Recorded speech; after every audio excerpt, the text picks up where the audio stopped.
This morning in our Sunday Spotlight, helping teenagers whose families are in the DCF system, helping them get a little extra help to get their prom gowns. Jackie Ford is the founder of the Olive Branch in South Glastonbury, a store she created to help those families get gifts and clothing for those big life events worth celebrating. Hi, Jackie.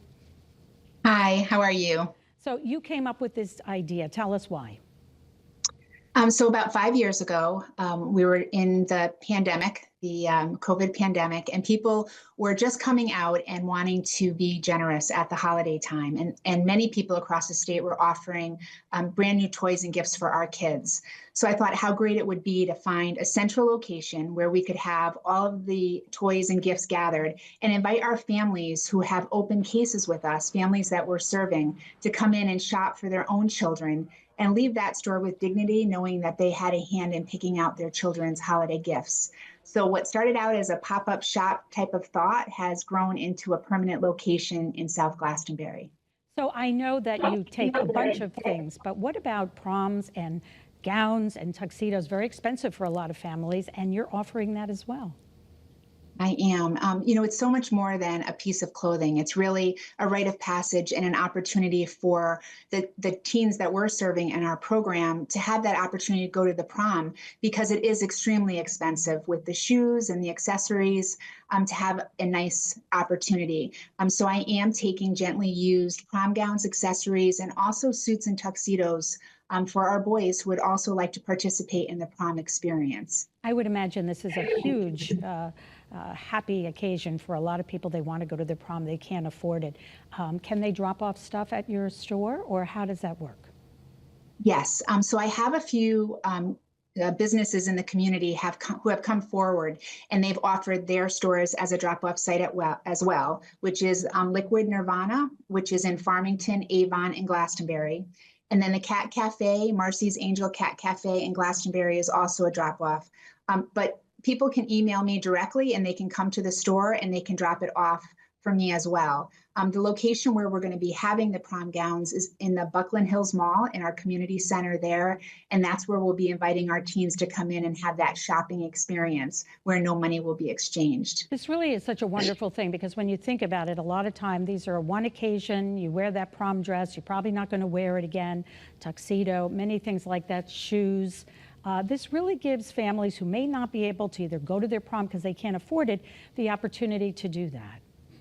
Yes, it is. And the outpouring of generosity from the community has been wonderful. And I welcome anyone who wants to donate and be a part of this experience for our youth to reach out to me.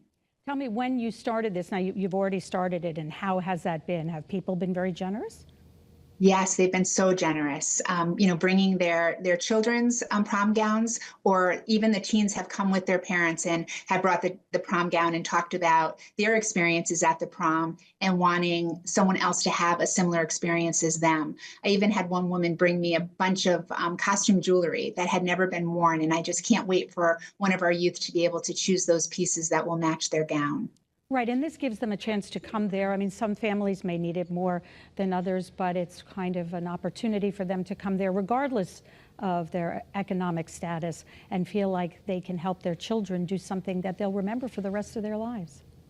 Yes, I just hope to alleviate that burden of the cost of the prom gowns. And anybody who currently has a case with the Department of Children and Families who are living with their families are invited to come in and shop for a prom gown. I think we have about a minute or so left, but what do you want people to know going forward? People are very generous, and I think if they know that it's for a good cause, they want to help. It is. And, the children that we are serving with our department, our goal is always to keep our children together with their families whenever safely possible to do so. So when we have an opportunity like this to offer, to relieve that burden of the cost associated with a prom gown, we love to do that for our families. And it's the same concept with our toys that we offer as well. But this is a big milestone for our kids. So I just want anyone in the community to know that it's going to a really wonderful cause, and the families are eternally grateful for anything that can be offered. I want to thank you for joining us on CT25. What you're doing is really wonderful, and you'll put a lot of smiles on a lot of children's faces. And thank you for joining us. Thank you for the opportunity. And again, if you'd like to donate prom dresses, tuxedo dresses, or tuxedos, dress shoes, or other items for the prom, you can email Jackie at jacqueline.ford@ct.gov to make arrangements to drop them off, or just bring them to Liquid Nirvana Juice and Smoothie Bar locations in Glastonbury, Avon, or Farmington. And that is CT 25 for this week. CBS Sunday Morning is next. We wish you a great rest of your weekend, and Eric Parker will be back next Sunday in Studio A. Thank you for joining us.